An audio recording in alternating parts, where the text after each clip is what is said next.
اعوذ باللہ من الشیطان الرجیم بسم اللہ الرحمن الرحیم الذین یتربصون بکم فإن کان لکم فتح من اللہ قالوا الم نکن معکم۔ کہ گزشتہ آیات سے جو مضمون چل رہا تھا اسی کا تسلسل ہے۔ منافقین کی مذمت بیان کی جا رہی۔ اللہ تبارک و تعالیٰ فرما رہے ہیں کہ وہ تمہارے منتظر رہتے، اس انتظار میں ہیں آپ سے متعلق، ہر وقت طاق میں لگے رہتے ہیں۔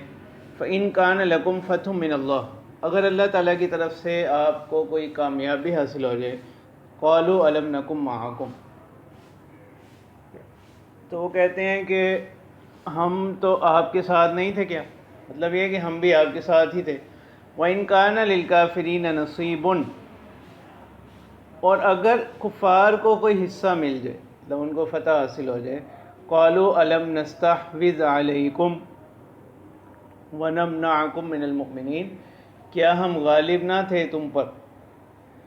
وَنَمْنَعْكُمْ مِنَ الْمُؤْمِنِينَ، کیا ہم نے تم کو نہیں بچا لیا ایمان والوں سے؟ تو یہ استفہام انکاری ہے، مطلب ایسا کیا۔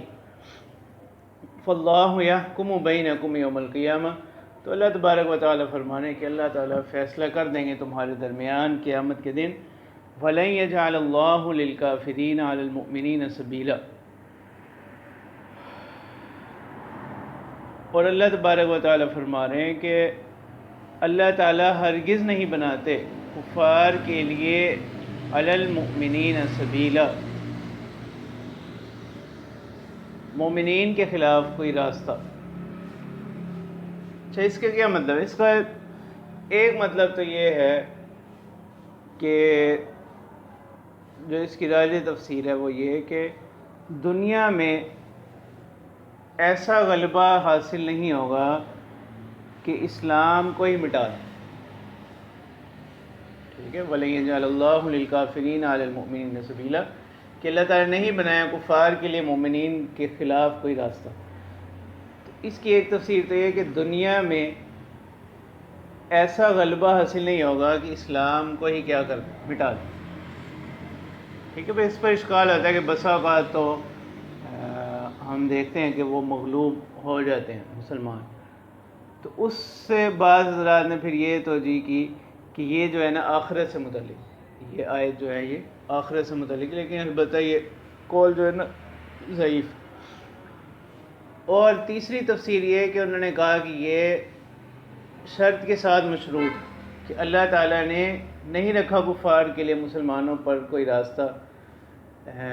کیا مطلب؟ وہ کہتے ہیں کہ جب تک یہ کس پر قائم رہیں گے، یعنی اسلام پر، اسلامی تعلیمات پر قائم رہیں گے، تب تک کوئی بھی ان پر غالب نہیں آ سکتا۔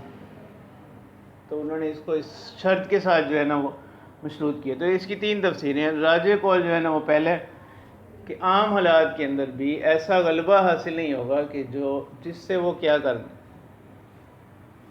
اس بات پر قادر ہو جائیں کہ وہ اسلام کو ہی مٹا دیں۔ ان المنافقین یخادعون اللہ وهو خادعهم، اور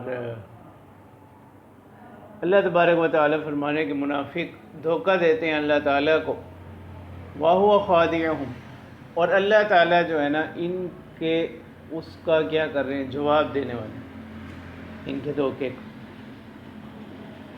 ٹھیک ہے، مطلب بظاہر تو سمجھ رہے ہیں کہ ہم کیا ہیں، ظاہری طور پر ہمارا شمار مسلمانوں میں ہوتا ہے تو ہماری دنیا بھی صحیح ہے اور آخرت بھی۔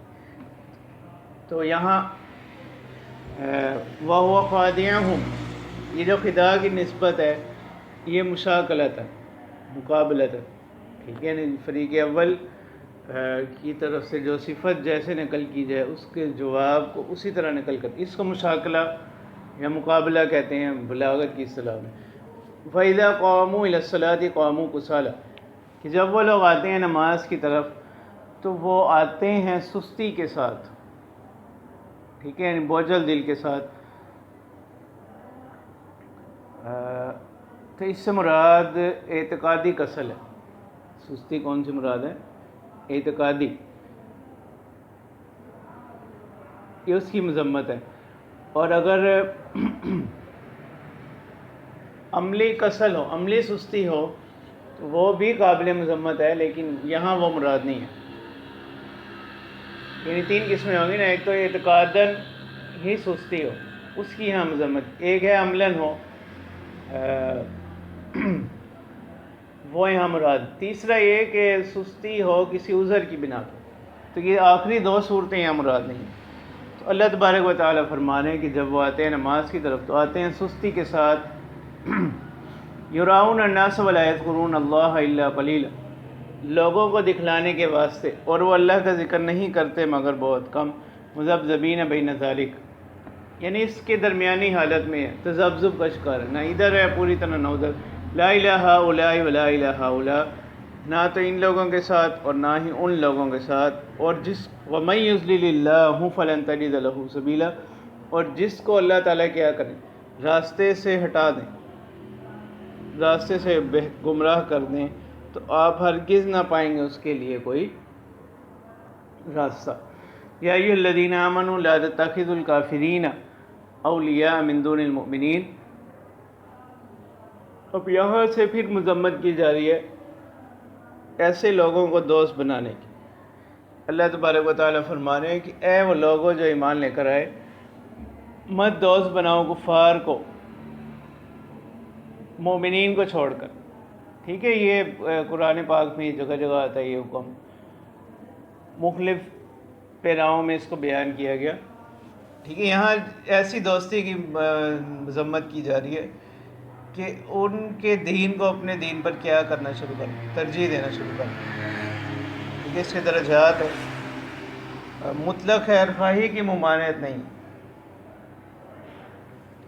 کہ ممانعت ایسے تعلق کی ہے کہ وہ مطلب ان کی رسومات کو، ان کی تعلیمات کو اپنے تعلیمات پر پسندیدہ قرار دینا شروع کر۔ اتریدون ان تجعلوا للہ علیکم سلطانا مبینا،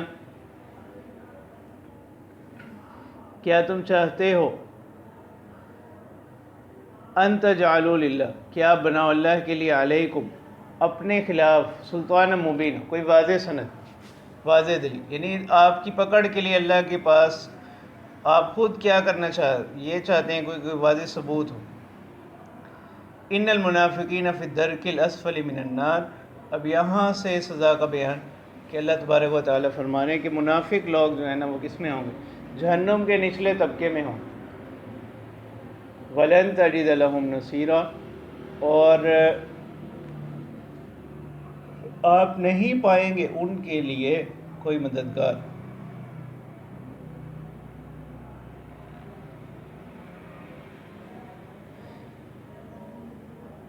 إِلَّا الَّذِينَ تَابُوا وَأَصْلَحُوا وَاعْتَصَمُوا بِاللَّهِ، ٹھیک ہے، منافقین کے انجام کا بیان ہو گیا کہ وہ جہنم کے انتہائی نچلے طبقات میں، ٹھیک ہے، جیسے حضرت عمر رضی اللہ تعالیٰ عنہ فرمایا کرتے تھے کہ قرآن پاک میں بعض لوگوں کے لیے بڑی سخت سزاؤں کا ذکر، ایک تو مطلق سزا ہے نا، لیکن ان کی سزا کو نہایت شدت کے ساتھ، سختی کے ساتھ بتلایا گیا۔ ایک تو یہی ان المنافقین فی الدرک الاسفل من النار، ان میں سے ایک مقام یہی کہ اللہ تعالیٰ منافقوں کے بارے میں فرما رہے ہیں کہ وہ جہنم کے نچلے طبقات میں ہوں گے اور آپ ان کے لیے کوئی مددگار نہ پائیں گے۔ ہاں وہ لوگ الا الذین تابوا واصلحوا، مگر وہ لوگ جنہوں نے توبہ کر لی اور اپنی حالت کو سنوار لیا، واعتصموا باللہ، اور اللہ کے راستے کو مضبوطی سے پکڑا، واخلصوا دینہم للہ، اور خالص کیا اپنے عمل کو، اپنے دین کو اللہ کے لیے ہی، ٹھیک ہے، یعنی اخلاص کس کو کہتے ہیں کہ وہ عمل جو خالصتاً اللہ تعالیٰ کے لیے کیا جائے، اس پر لوگوں کی تعریف مقصود نہ ہو۔ فَأُولَٰئِکَ مَعَ الْمُؤْمِنِينَ، تو ایسے لوگوں کا انجام نیکوکاروں کے ساتھ ہوگا، وَسَوْفَ يُؤْتِ اللَّهُ الْمُؤْمِنِينَ أَجْرًا عَظِيمًا، اور ان قریب اللہ تعالیٰ عطا کریں گے ایمان والوں کو بڑا اجر۔ مَا يَفْعَلُ اللَّهُ بِعَذَابِكُمْ إِن شَكَرْتُمْ وَآمَنْتُمْ، یعنی اللہ تعالیٰ نے گزشتہ آیات میں منافقین کی مذمت بیان ہوئی، ان کے عذاب کو بتلایا گیا، تو بآخر میں اللہ تبارک و تعالیٰ بتلا رہے ہیں کہ عذاب کا دار و مدار جو ہے نا وہ انسانی اعمال پر، ٹھیک ہے، یعنی اللہ تعالیٰ کی طرف سے یہ کوئی کسی پر ظلم نہیں، انسان کے اپنے ہی اعمال ہیں، اس کی اپنی ہی نافرمانیاں جو عذاب کا سبب بنتی ہیں، وگرنہ اللہ تعالیٰ فرما رہے ہیں ما یفعل اللہ بعذابکم ان شکرتم وآمنتم، کہ اللہ تعالیٰ کیا کریں گے تمہارے عذاب سے، مطلب اللہ تعالیٰ آپ کو عذاب کیوں دیں گے اگر آپ لوگ کیا کرو، ان شکرتم اللہ کا شکر ادا کرو گے، وآمنتم ایمان لاؤ گے، وکان اللہ شاکرا علیما، اور اللہ تعالیٰ قدر کرنے والے جاننے والے۔ لا يحب اللہ الجہر بالسوء من القول الا من ظلم وکان اللہ سمیعا علیما۔ ٹھیک ہے، اب گزشتہ آیات میں یعنی اللہ تعالیٰ نے اس چیز کو ذکر کیا، یعنی اللہ تعالیٰ تو کیا ہے، عیوب کو چھپانے والے ہیں، لوگوں کو معاف کرنے والے ہیں۔ اب یہاں سے استثناء کیا جا رہا ہے کہ وہ شخص جس پر کوئی ظلم ہوا ہو، ٹھیک ہے، یعنی مومنین کو ترغیب ہے کہ اللہ تعالیٰ معاف کرنے والے ہیں، بندوں کے عیوب گناہوں کو چھپانے والے ہیں، تو بندوں کو بھی چاہیے کہ وہ ایسا بنے، ٹھیک ہے۔ البتہ وہ لوگ جن پر کوئی ظلم ہوا ہو تو مظلوم کی شکایت کے لیے اس کو اس بات کی گنجائش موجود ہے کہ وہ کیا کر لے، اس کا نام لے، ٹھیک ہے، یہ معنی الا من ظلم کا جو آگے استثناء بھی آ رہا ہے۔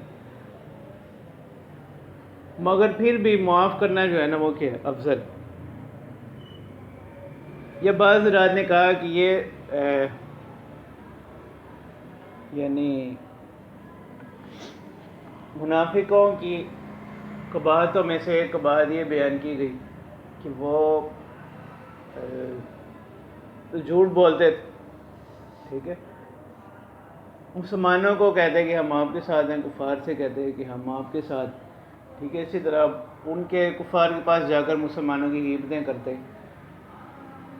اور تو یہاں بھی اسی بات کو بیان کیا جا رہا ہے کہ اللہ تعالیٰ ایمان والوں سے فرما رہے ہیں کہ وہ ایسے کام نہ کریں، کسی کی غیبت نہ کرے۔ ہاں وہ شخص جس پر کوئی ظلم ہوا ہو تو وہ ظالم کی شکایت کے لیے اگر کچھ کہے تو وہ غیبت میں داخل نہیں ہو، ٹھیک ہے۔ اسی طرح بعض حضرات نے کہا کہ یہ اللہ تبارک و تعالی یہاں پر یہ فرمانے کہ مسلمان ایک دوسرے کو برا بلا نہ کہیں، ٹھیک ہے، ایک دوسرے کو گالی نہ دیں، مگر یہ کہ جس پر کوئی ظلم ہوا اس کو گنجائش اس موجود ہے کہ وہ حدود شرع کے اندر رہتے ہوئے یعنی ظالم کی شکایت مناسب الفاظ میں، یہ نہیں کہ وہ بھی گالیاں دینے شروع کر دیں، مناسب الفاظ میں ظالم کی شکایت جو ہے نا وہ کر سکتے۔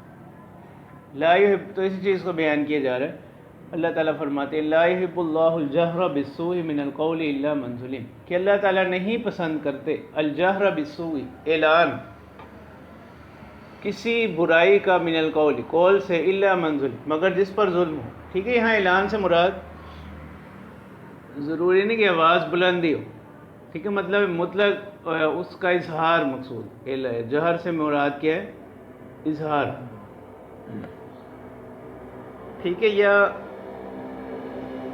بری بات کے اظہار سے منع کیا جا رہا ہے مگر جس پر کوئی ظلم ہوا ہو، ٹھیک ہے، وہ حکایتاً بتا رہے کہ اس کے ساتھ یہ معنی الا من ظلم مگر جس پر ظلم کیا گیا ہو، تو یہاں جہر سے مراد اظہار ہے۔ وکان اللہ سمیعا علیما، اور اللہ تعالیٰ سننے والے جاننے والے، مگر مطلب یہ ہے کہ اگر کوئی نئی بھی بتلاتا اس چیز سے اعتراض کرتے پھر بھی اللہ تعالیٰ تو جانتے ہیں۔ ان تبدو خیرا او تخفوہ او تعفو عن سوء فإن اللہ کان عفوا قدیر، کہ اگر تم کیا کر دو گے، ان تبدو خیرن ظاہر کرو بھلائی کو، او تخفوہ یا اس کو چھپاؤ، او تعفو عن سوء فإن اللہ کان عفوا قدیرا، تو اللہ تعالیٰ معاف کرنے والے، قدرت رکھنے والے، ٹھیک ہے۔ تو یہاں 3 درجات بیان کیے گئے، ایک تو یہ کہ جس پر کوئی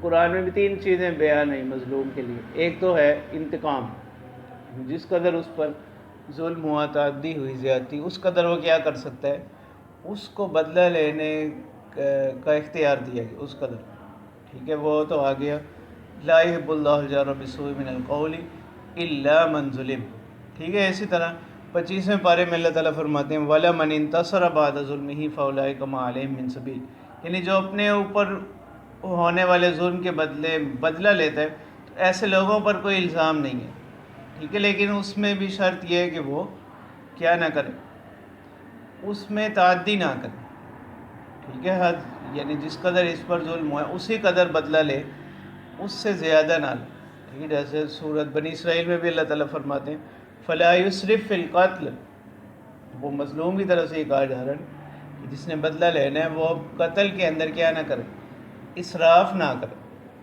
ٹھیک ہے۔ قتل میں اسراف کیا ہے، ایک کسی کا کوئی شخص قتل ہوا ہے تو اب بدلے میں انہوں نے اس کو قتل کیا، لیکن ساتھ جو ہے نا اس کی لاش کا مسئلہ کر دیا، اس کی اعضاء کاٹ دی، تو یہ اسراف فی القتل ہو۔ اور دوسرا اختیار کیا ہے،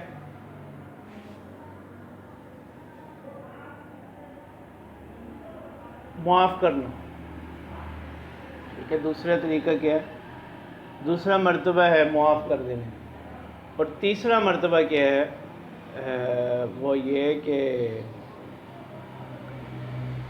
ادفع باللتی ہی احسن السیئہ، یعنی برائی کے بدلے میں کیا کرنا، بھلائی کرنا۔ تو یہ 3 مراتب ہیں۔ ان الذین یکفرون باللہ ورسلہ ویریدون ان یفرقوا بین اللہ ورسلہ، بے شک وہ لوگ جو کیا کرتے ہیں، انکار کرتے ہیں اللہ کا اور اس کے رسولوں کا، ٹھیک ہے، جیسے یہود ہیں، ان کی ایک بری عادت تھی کہ وہ ایمان میں تفریق کرتے، یعنی وہ صرف حضرت موسیٰ علیہ السلام پر ایمان لاتے، جبکہ عیسائی جو ہے نا صرف وہ حضرت عیسیٰ علیہ السلام پر ایمان لاتے، یہ دونوں آپ صلی اللہ علیہ وسلم پر ایمان لے کر نہیں آتے۔ اور وَيَرِيدُونَ، اور وہ چاہتے ہیں أَن يُفَرِّقُوا بَيْنَ اللَّهِ وَرُسُلِهِ، کہ وہ تفریق کر دیں، جدائی ڈالیں اللہ کے درمیان اور اس کے رسولوں کے درمیان۔ وَيَقُولُونَ نُؤْمِنُ بِبَعْضٍ وَنَكْفُرُ بِبَعْضٍ، اور وہ کہتے ہیں کہ ہم بعض پر ایمان لاتے ہیں اور بعض کا انکار کرتے ہیں۔ وَيَرِيدُونَ أَن يَتَّخِذُوا بَيْنَ ذَلِكَ سَبِيلًا، اور وہ چاہتے ہیں کہ اس کے درمیانی کوئی راستہ اختیار کر لیں، ٹھیک ہے۔ تو یہاں اللہ تعالیٰ نے بتا دیا کہ ایمان باللہ بھی وہی معتبر ہوگا جو جس کے ساتھ کیا چیز شامل ہوگی، ایمان بالرسل، ٹھیک ہے۔ اس وجہ سے اسلامی تعلیمات کیا ہیں کہ آپ صلی اللہ علیہ وسلم کو آخری نبی مانتے ہیں اور تمام انبیاء پر کیا رکھتے ہیں، ایمان رکھتے ہیں، ٹھیک ہے۔ اور اب یہاں ان کی مذمت میں ایک چیز اللہ تعالیٰ ذکر فرما رہے ہیں کہ وہ کیا کرتے ہیں، تفریق ڈالتے ہیں، جدائی ڈالتے ہیں اللہ کے درمیان اور اس کے رسولوں کے درمیان۔ تو اس سے معلوم ہوا کہ ایمان باللہ بھی وہی معتبر ہوگا جو ایمان بالرسل کے ساتھ۔ پھر اس سے جو اگلا مرتبہ ہے رسولوں کے درمیان تفریق کرنا، وَيَقُولُونَ نُؤْمِنُ بِبَعْضٍ وَنَكْفُرُ بِبَعْضٍ، جیسے سورۃ بقرہ میں بھی اللہ تعالیٰ نے فرمایا لَا نُفَرِّقُ بَيْنَ أَحَدٍ مِّن رُسُلِهِ، یہاں پر بھی ہے۔ لیکن تیسرے پارے کے شروع میں کیا آتا ہے، تِلْكَ الرُّسُلُ فَضَّلْنَا بَعْضَهُمْ عَلَىٰ بَعْضٍ، ایک طرف تو اللہ تعالیٰ فرما رہے ہیں لَا نُفَرِّقُ بَيْنَ أَحَدٍ مِّن رُسُلِهِ، اور وہاں کیا کہا جا رہا ہے کہ رسولوں کی جماعت کہ ہم نے ان میں سے بعض کو بعض پر فضیلت بخشی۔ تو یہ کیا چیز، یہ آپ صلی اللہ علیہ وسلم نے حدیث مبارکہ میں فرمایا کہ مجھے فضیلت نہ دو، کس پر، یونس علیہ السلام۔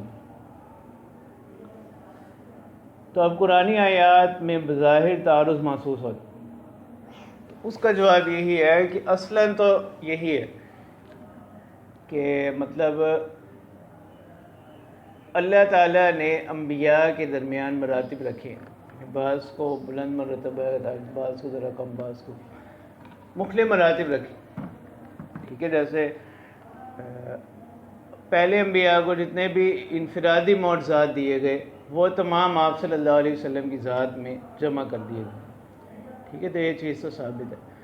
البتہ انبیاء کے ذکر کے یعنی انبیاء کے ذکر کے دوران ایسی فضیلت کسی نبی کو دینا جس سے کسی دوسرے کا انکار یا تحقیر لازم ہے، اس کی مذمت۔ تو یہ دونوں آیات جو ہے نا وہ اپنے اپنے محل پر پھر باقی رہیں، ٹھیک ہے، جہاں درجات کا بیان ہے اور نفس درجات کا بیان۔ جہاں تفریق کی ممانعت کی گئی وہ اس صورت میں ہے کہ اس تفریق سے کسی کی تنقیص لازم نہ ہے یا اس کی بنیاد پر کسی کا انکار نہ کرے، جیسے یہودی لوگ کرتے تھے۔ اولئک هم الکافرون حقا، اللہ تعالیٰ فرماتے ہیں کہ یہی لوگ کافر ہیں یقینی طور پر۔ وَأَعْتَدْنَا لِلْكَافِرِينَ عَذَابًا مُهِينًا، اور ہم نے تیار کر رکھا ہے کفار کے لیے اہانت والا عذاب، ذلت والا عذاب۔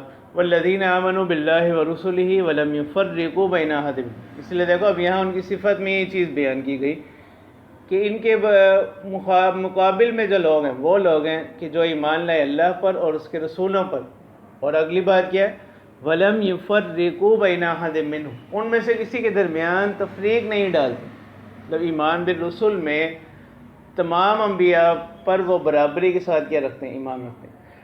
اولئک سوف یؤتیہم اجورہم، اللہ تعالیٰ فرمانے ہیں کہ اللہ تعالیٰ ان قریب ایسے لوگوں کو عطا کریں گے ان کا اجر۔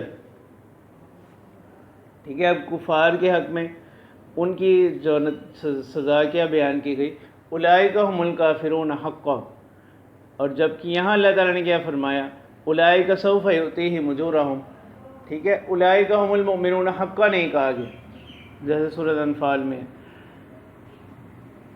وہ اس لیے کہ یہاں اللہ تعالیٰ نے صرف کس چیز کو بیان کیا، ایمان کو، مسلمانوں کے صرف ایمان کا ذکر کیا، اور اس آگے اولئک سوف یؤتیہم اجورہم، ان قریب اللہ تعالیٰ ان کو ان کا بدلہ عطا کریں گے، اس تعبیر کو لائے اولئک هم المؤمنون حقا کی بجائے، تو اولئک هم المؤمنون اشارہ اس طرف ہے کہ اولئک هم المؤمنون حقا اس وقت ہوگا جب ایمان کے ساتھ اعمال صالحہ بھی ہوں، یعنی اعمال صالحہ اگرچہ ایمان کی حقیقت میں داخل نہیں ہے، ٹھیک ہے، ایمان کی حقیقت کا جز نہیں ہے، کیونکہ ایمان تو کس کا نام ہے، تصدیق قلبی کا، لیکن بلندی درجات کے لیے اعمال صالحہ جو ہے نا وہ ایمان کے ساتھ ضروری۔ وَكَانَ اللَّهُ غَفُورًا رَحِيمًا، اور اللہ تبارک و تعالیٰ بخشنے والے مہربان ہیں۔ يَسْأَلُكَ أَهْلُ الْكِتَابِ أَن تُنَزِّلَ عَلَيْهِمْ كِتَابًا مِّنَ السَّمَاءِ فَقَدْ سَأَلُوا مُوسَىٰ أَكْبَرَ مِن ذَلِكَ فَقَالُوا أَرِنَا اللَّهَ جَهْرَةً۔ اب یہاں جو وہ لوگ جو آپ صلی اللہ علیہ وسلم کے زمانہ میں اہل کتاب، ان کی خرابیوں کو بتلایا جا رہا ہے، اور آپ صلی اللہ علیہ وسلم کو تسلی دی جا رہی ہے کہ آپ ان کی باتوں سے پریشان نہ ہوں، ان کے بڑے بھی ایسے ہی کام کرتے ہیں، ٹھیک ہے، مثلا وہ آپ صلی اللہ علیہ وسلم سے مختلف معجزات کا مطالبہ کیا کرتے تھے کہ اگر ایسے ہوگا تو ہم ایمان لے آئیں گے، ایسے ہوگا تو ایمان لے آئیں گے، تو اللہ تعالیٰ نے بتلایا کہ آپ ان کی باتوں سے گھبرائے نہیں، ان کے جو بڑے تھے وہ لوگ بھی یہی کام کرتے آئے ہیں، جس پیچھے بھی اس قسم کا مضمون جو ہے نا وہ ذکر ہوا، اور یہاں بھی اللہ تعالیٰ فرما رہے ہیں یسألک اہل الکتاب ان تنزل علیہم، ٹھیک ہے، یہ کعب بن اشرف وغیرہ نے سوال کیا تھا کہ آپ سے سوال کرتے ہیں اہل کتاب کہ آپ اتاریں ان پر ایک کتاب آسمان سے، یعنی وہ کہتے تھے کہ کوئی فرشتہ ہو یا ہم آسمان سے کسی کتاب کو اترتا دیکھیں، تو اللہ تعالیٰ فرما رہے ہیں فقد سألوا موسیٰ اکبر من ذلک، اور انہوں نے موسیٰ علیہ السلام سے سوال کیا تھا، مطلب انہوں نے مراد ان کے بڑن، اس سے بھی بڑی بات سے متعلق، وہ کیا تھی، فقالوا ارنا اللہ جہرۃ، یعنی آپ کو تو صرف یہی کہہ رہے ہیں نا کہ کوئی کتاب اترتی ہم دیکھ لیں، تو موسیٰ علیہ السلام سے تو انہوں نے کہا تھا کہ ہم اس وقت ایمان لائیں گے جب اللہ تعالیٰ کو براہ راست دیکھ لیں، فأخذتهم الصاعقۃ بظلمہم، تو ان کے اس ظلم کی وجہ سے اللہ تعالیٰ کی طرف سے ایک چیخ نے ان کو پکڑ لی، ٹھیک ہے، ایک سخت آواز نے، ثم اتخذوا العجل من بعد ما جاءتهم البینات، یعنی وہ پھر کیا ہوئے، موسیٰ علیہ السلام کی دعا سے وہ دوبارہ زندہ کیے گئے، لیکن اس کے بعد پھر ان لوگوں نے بچھڑے کی پرستی شروع کر دی، بچھڑے کو معبود بنا لی، ٹھیک ہے، حالانکہ بچھڑا یہ وہ چیزیں ہیں جو یعنی اپنی نادانی اور بیوقوفی کے اعتبار سے کیا ہیں، ضرب المثل. تو مطلب ہے کہ ان لوگوں کی عقلی حالت یہ تھی. من بعد ما جاءتهم البینات، بعد اس کے کہ جب ان کے پاس واضح نشانیاں آ گئی، لیکن ان تمام نافرمانیوں کے باوجود فعفونا عن ذلک، ہم نے ان کو معاف کر دیا. وآتینا موسیٰ سلطانا مبینا، اور ہم نے موسیٰ علیہ السلام کو واضح نشانیاں عطا کی. ورفعنا فوقهم الطور بمیثاقہم. اچھا، اب انہوں نے موسیٰ علیہ السلام سے کے ساتھ گئے تھے اور تورات کے احکام انہوں نے خود سنے بھی کہ بعض لوگ. اب تورات کے احکام آنے کے بعد انہوں نے کیا کیا، پہلے انہوں نے ہی درخواست کی تھی موسیٰ علیہ السلام سے کہ مطلب کوئی ہمارے پاس کیا آنی چاہیے، کوئی ہدایت نامہ، کوئی تعلیمات ہونی چاہیے. فرعون کے غرق ہونے کے بعد کی بات ہو رہی تھی. اب جب تورات کے احکام آ گئے تو انہوں نے ان کو ماننے سے انکار کر دیا. ٹھیک ہے، یا انہوں نے کہا کہ اللہ تعالیٰ نے جیسے سورہ بقرہ میں بھی بعض روایات، تفصیلی روایات اس حوالے سے آئی تھی کہ انہوں نے کہا کہ اللہ تعالیٰ نے سارے احکام دیے ہیں، لیکن اللہ تعالیٰ نے اختیار دیا ہے کہ اگر تو چاہیں کریں، اگر چاہیں نہ کریں. اب موسیٰ علیہ السلام کہہ رہے ہیں کہ ایسا ہی کرنا ہے. ٹھیک ہے، اب جو انہوں نے عمل بالتورات کا وعدہ کیا تھا اس کی مخالفت کی، تو اب اللہ تعالیٰ فرما رہے ہیں ورفعنا فوقهم الطور بمیثاقہم، ہم نے ان کے اوپر کوہ طور کو کر دیا بمیثاقہم، ان کے پختہ عہدوں کی وجہ سے، کہ جب وہ ان عہدوں کی مخالفت کرنے لگے تو ہم نے بطور سزا کے کوہ طور کو ان کے سروں پر معلق کر دی. ٹھیک ہے، پھر یہ مطلب توبہ کرنے لگا. اس کی تفصیلی قصہ تو سورہ بقرہ میں گزر چکا. فَقُلْنَا لَهُمُ ادْخُلُوا الْبَابَ سُجَّدًا. اسی طرح ان کی نافرمانیوں میں سے یہ ہے کہ ہم نے ان سے کہا تھا کہ آپ نے شہر میں داخل ہونا ہے دروازوں میں سجدہ کی حالت، یعنی عاجزی کرتے ہوئے، جھکتے ہوئے، لیکن یہ لوگ انہوں نے اس کا بھی برخلاف کیا. ٹھیک ہے، اور یہ شہر سے مراد شہر ایلیا. وَقُلْنَا لَهُمْ لَا تَعْدُوا فِي السَّبْتِ، اسی طرح ہم نے ان سے کہا تھا کہ ہفتے کے دن میں کیا نہیں کرنی، تعدی نہیں کرنی. ہفتے کے دن شکار منع تھا، لیکن اس سے بھی باز نہ آئے. وَأَخَذْنَا مِنْهُمْ مِيثَاقًا غَلِيظًا، اور ہم نے ان سے پختہ عہد لیا تھا. فَبِمَا نَقْضِهِمْ مِيثَاقَهُمْ وَكُفْرِهِمْ بِآيَاتِ اللَّهِ وَقَتْلِهِمُ الْأَنْبِيَاءَ بِغَيْرِ حَقٍّ وَقَوْلِهِمْ قُلُوبُنَا غُلْفٌ بَلْ طَبَعَ اللَّهُ عَلَيْهَا بِكُفْرِهِمْ فَلَا يُؤْمِنُونَ إِلَّا قَلِيلًا.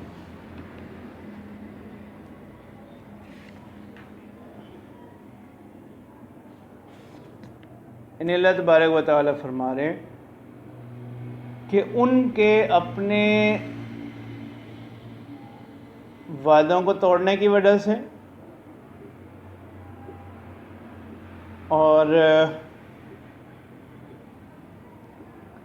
وَكُفْرِهِمْ بِآيَاتِ اللَّهِ، اللہ تعالیٰ کی آیات کے انکار کے سبب سے، وَقَتْلِهِمُ الْأَنْبِيَاءَ بِغَيْرِ حَقٍّ، اور انبیاء کے قتل کی وجہ سے. بالخصوص وہ قتل بھی کیسا، بغیر حق، ناحق. انبیاء کا قتل بذات خود بہت بری بات ہے، لیکن یہ اس وقت اور بھی بری بات ہے جب یہ قتل بھی کیا ہو، بغیر کسی سبب کے، ناحق قتل ہو. وَقَوْلِهِمْ قُلُوبُنَا غُلْفٌ، اور ان کی اس بات سے کہ انہوں نے کہا کہ ہمارے دل پردوں میں، مطلب یہ ہے کہ ہم پر آپ کی باتوں کا کوئی اثر نہیں ہوتا. ٹھیک ہے، اس کو وہ، لیکن اللہ تعالیٰ فرما رہے ہیں کہ حقیقت یہ ہے بل طبع اللہ علیہا بکفرہم، اللہ تعالیٰ نے ان کے دلوں پر مہر لگا دی ان کے کفر کے سبب. فلا یؤمنون الا قلیلا، وہ ایمان نہیں لاتے مگر بہت کم. وبکفرہم وقولہم علی مریم بہتانا عظیما، اور اللہ تعالیٰ فرماتے ہیں کہ ان کے کفر کی وجہ سے، وقولہم، اور ان کی اس قول کی وجہ سے، علی مریم بہتانا عظیما، یعنی حضرت مریم علیہ السلام سے متعلق ان کی باتیں واضح قسم کے بہتان. ٹھیک ہے، ان کی طرف انہوں نے نامناسب باتوں کی نسبت کی. وقولہم، یعنی یہ ساری باتیں ان کے عذاب کا سبب بنی جو پیچھے سے آ رہی ہیں. اسی طرح ان کا قول اِنَّا قَتَلْنَا الْمَسِيحَ عِيسَى ابْنَ مَرْيَمَ رسول اللہ، کہ ہم نے قتل کر دیا عیسیٰ علیہ السلام کو. ٹھیک ہے، المسیح کا جو لفظ ہے حضرت عیسیٰ علیہ السلام کے حق میں یہ عبرانی زبان کا لفظ ہے، اس کے معنی مبارک ہیں، یہ معرب ہے. ٹھیک ہے، عبرانی سے عربی ہوئی. اور جو دجال کو مسیح کہا جاتا ہے وہ عربی زبان کا لفظ ہے. ٹھیک ہے، وہ مسحون سے اس کو معنی یہ کہ تمام صفات خیر کا، اس کو جو مسیح کہا جاتا ہے وہ اس معنی میں کہ تمام صفات خیر اس سے کیا کر دی گئی، زائل کر دی گئی، ختم کر دی گئی. اور جو حضرت عیسیٰ علیہ السلام کو مسیح کہا جا رہا ہے وہ معرب لفظ ہے، اس کے معنی مبارک ہے.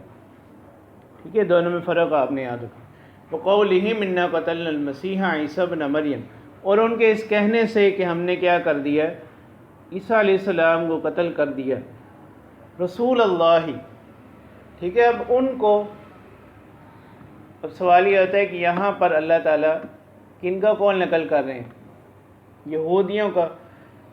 اب وہ تو حضرت عیسیٰ علیہ السلام کو رسول مانتے ہی نہیں تھے، تو یہاں رسول اللہ کہنا ان کا یہ قول نقل کرنا، یعنی بطور استہزاء، یعنی وہ اپنے مخالفین سے کہتے تھے کہ یعنی آپ کے دعوے کے مطابق، ٹھیک ہے، کہ جو اللہ کے رسول ہیں، تو یہ وہ خود نہیں ان کو رسول مانتے تھے، اپنے مخاطب کے اعتبار سے انہوں نے کیا کہا. جیسے وہ جو ہے نا وَقَالُوا يَا أَيُّهَا الَّذِي نُزِّلَ عَلَيْهِ الذِّكْرُ إِنَّكَ لَمَجْنُونٌ، جیسے مشرکین بھی آپ صلی اللہ علیہ وسلم کے بارے میں یہ کہتے تھے. ٹھیک ہے، وگرنہ حقیقت میں تو وہ نہیں مانتے تھے. صلح حدیبیہ میں بھی انہوں نے اسی چیز کو ذکر کیا. ٹھیک ہے، جب صلح حدیبیہ کا معاہدہ لکھا گیا اس وقت یہی چیز لکھی گئی. انہوں نے کہا کہ اگر ہم آپ کو اللہ کا رسول مان لیں پھر تو ساری ہماری لڑائی ہی ختم ہو جائے. تو یہاں پر بھی ان کا حضرت عیسیٰ علیہ السلام کے حق میں رسول اللہ کا لفظ کہنا یہ بطور یعنی استہزاء اور تمسخر کے، یعنی مخاطب کے اعتبار سے. وَمَا قَتَلُوهُ وَمَا صَلَبُوهُ، یعنی اللہ تعالیٰ فرمانے کی حقیقت یہ ہے کہ نہ تو انہوں نے قتل کیا حضرت عیسیٰ علیہ السلام کو، وَمَا صَلَبُوهُ، اور نہ ہی انہوں نے ان کو پھانسی دی، وَلَٰكِن شُبِّهَ لَهُمْ، بلکہ اللہ تعالیٰ نے ان کے لیے ایک اور شخص کو عیسیٰ علیہ السلام کی مشابہ بنا دیا. شُبِّهَ لَهُمْ مجہول کا صیغہ ہے، مشابہ بنا دیا گیا ان کے لیے. تو اب جو یہودی ان کو گرفتار کرنے کے لیے گئے تھے وہ تو حضرت عیسیٰ علیہ السلام کو جانتے ہی نہیں تھے. انہی میں سے ایک شخص کو اللہ تعالیٰ نے یعنی ان کی شبیہ دے دی گئی اور انہوں نے اس کو کیا کر دیا، قتل کر دیا.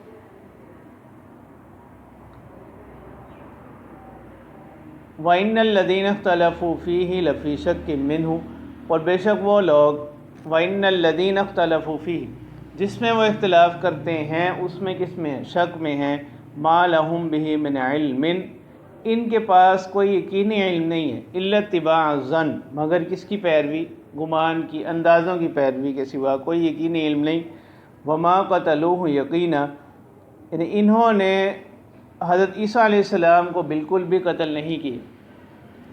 بل رفعہ اللہ الیہ، بلکہ اللہ تعالیٰ نے حضرت عیسیٰ علیہ السلام کو اپنی طرف کیا کر لیا، اٹھا لیا.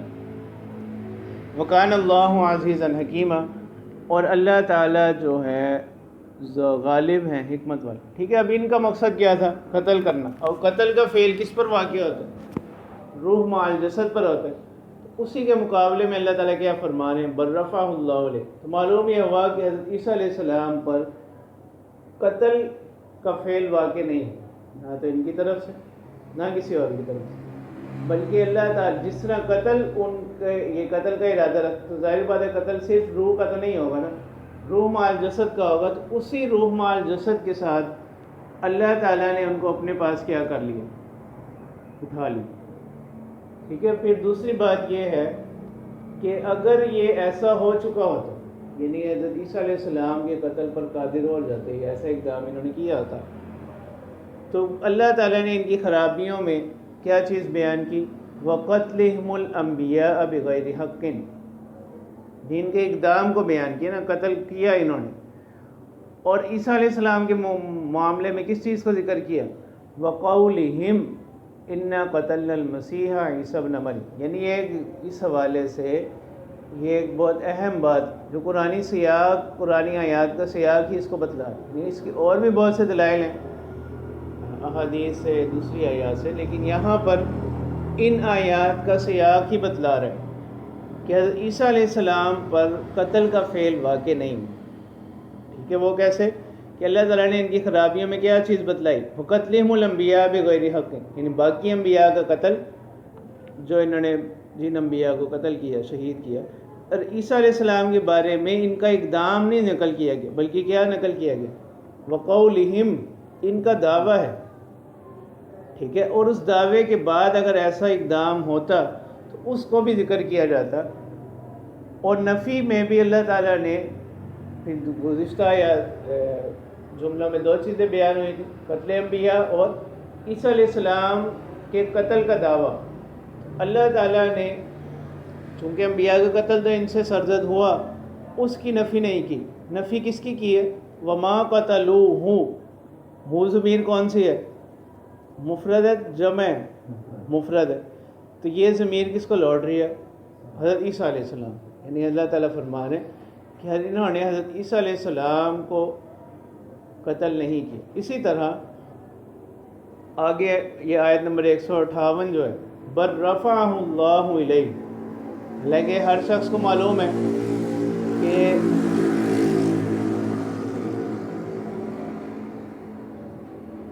یعنی یہ جو آیت ہے بل رفعہ اللہ علیہ، اس کا اسلوب بھی یہی بتا رہا ہے کہ یہ جو رفع ہے یہ رفع جسمانی مراد، روح مال جسد کے ساتھ، وغیرہ مشہور ہے جو بھی لوگ وفات پاتے ہیں ان کی ارواح اوپر ہی جاتی. ٹھیک ہے، تو حالانکہ اگر عیسیٰ علیہ السلام کا بھی قتل، ان پر قتل کا فعل واقع ہو گیا، کما یزعمون، جیسے کہ وہ گمان کر رہے ہیں، جیسے کہ وہ دعویٰ کرتے ہیں، پھر یہاں پر ان کی کیا خصوصیت کہ اللہ تعالیٰ نے بل رفعہ اللہ، پھر تو جیسے باقی انبیاء جنہوں نے قتل ان کی ارواح بھی اوپر ہی گئیں، بل رفعہم اللہ، اللہ تعالیٰ نے نہیں فرمایا، بلکہ کیا فرمایا؟ بل رفعہ اللہ، کہ حالانکہ تمام کی ارواح اوپر ہی جاتی، پھر ان انبیاء جن کو انہوں نے شہید کیا ان میں سے، اور اس کے ساتھ اگر حضرت عیسیٰ علیہ السلام کو بھی انہوں نے شہید کیا تو پھر خالی ان کی ذکر کی خصوصیت کیا ہے؟ ٹھیک ہے، تو وہ خصوصیت اسی وقت بنے گی جب ہم یہ کہیں کہ بل رفعہ اللہ، یہ جو ضمیر ہے مفرد کی، وہ ضمیر یہ عیسیٰ علیہ السلام کو لوٹ رہی ہے، اور رفع سے مراد رفع جسمانی ہے، یعنی وہ رفع ہے جو روح مال جسد کے ساتھ ہوگا. وگرنہ رفع روحانی میں تو پھر مطلب کوئی خصوصیت نہیں رہ جاتی. یہ ایسے ہی ہے بالکل جیسے تیسرے پارے میں اللہ تعالیٰ نے فرمایا تھا وَمَكَرُوا وَمَكَرَ اللَّهُ، یعنی ان لوگوں نے بھی تدبیریں کی اور اللہ تعالیٰ نے بھی تدبیر کی. تو وہاں بھی سے آگے ہی بتا رہا تھا. اب ان کی تدبیریں کس لیے تھیں؟ حضرت عیسیٰ علیہ السلام کو نقصان پہنچانے کے لیے، اور ان کے مقابلے میں اللہ تعالیٰ کیا فرما رہے ہیں وَمَكَرَ اللَّهُ. اور اللہ تعالیٰ کی تدبیر کس لیے تھی؟ حضرت عیسیٰ علیہ السلام کو بچانے کے لیے. ٹھیک ہے، تو وہاں بھی سیاق، آیات کا سیاق یہ بتا رہا. تو یہاں بھی آیات کا سیاق اور جو کلام کا تسلسل ہے وہ بھی یہی بتلاتا ہے کہ حضرت عیسیٰ علیہ السلام پر قتل کا فعل واقع نہیں، بلکہ اللہ تعالیٰ نے ان کو بحفاظت جو ہے نا اپنی طرف اٹھا لی. اور اہل اسلام کا عقیدہ یہی. باقی اس پر اس حوالے سے آئندہ جو آگے آیات آ رہی اس میں بھی بات آ رہی ہے، پھر انشاءاللہ کل کے سبق میں اس پر تفصیلی بات کریں گے.